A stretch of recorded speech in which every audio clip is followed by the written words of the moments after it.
ముందు ఆర్థికంగా జాగ్రత్తగా ఉండాలి. అందుకని చెబుతున్నాడు ఈ విషయాల్లో జాగ్రత్త పడండి దయచేసి. ఇంకొక మూడోది కూడా ఉంది, భోజనంచ పరాధీనం. ఇది కూడా మగాళ్ళకే ఉండదు. ఆడవాళ్ళకి ఒకవేళ భర్త పోయినా భోజనం పరాధీనం లేదు. వాళ్ళు వండేసుకుంటారు, లేకపోతే వంటింట్లోకి వెళ్ళి తినేస్తారు, గొడవలేదు.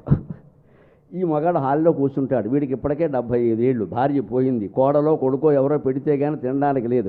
ఆవిడ నెమ్మదిగా వండిందో స్విగ్గీ జొమాటోకి ఆర్డర్ ఇచ్చిందో ఎవరికి తెలుసు? అవి వస్తే వీడు చచ్చి ఊరుకుంటాడు. ఇక్కడ ఆర్డర్ పెట్టాను మావయ్య అంటే వీడి కోసం యమధర్మరాజు ఆర్డర్ పెట్టాలి. ఇక్కడ ఈ ఆర్డర్లు పెట్టేవాళ్ళు తయారయ్యారు. ఇప్పుడు ఉండేవాళ్ళు ఎవరు లేరమ్మా, అంతా ఆర్డర్లు పెడుతుంది. నీకు ఏం పెట్టమంటావు, నాకేం పెట్టమంటావు, ఇదే గొడవ. మొత్తం ప్రపంచం మొత్తానికి పెద్ద క్యాటరింగ్ ఎవరంటే స్విగ్గీ జొమాటో. ఇంట్లో లేదు. ఎందుకు చెప్పాడు ఈ విషయం? 1000 ఏళ్ల క్రితం గుర్తుపట్టాడు చాణక్యుడు. నీ భోజనం నీ అధీనంలో ఉండాలి. నువ్వు వండుకునేనా తినాలి, లేదా నువ్వు 4 పళ్ళు తినేనా బతకగలగాలి. అలా చూసుకోలేక వృద్ధాప్యం గడవడం కష్టం. అందుకే నేను 60 ఏళ్ళు దాటిన వాళ్ళందరికీ చెబుతున్నాను, నేను ఆచరించే మీకు చెబుతున్నా, రాత్రిపూట పళ్ళు తినడం అలవాటు చేసుకోండి, ఒక పూట భోజనం అలవాటు చేసుకోండి, సుఖంగా ప్రాణం అలవాటు పడుతుంది.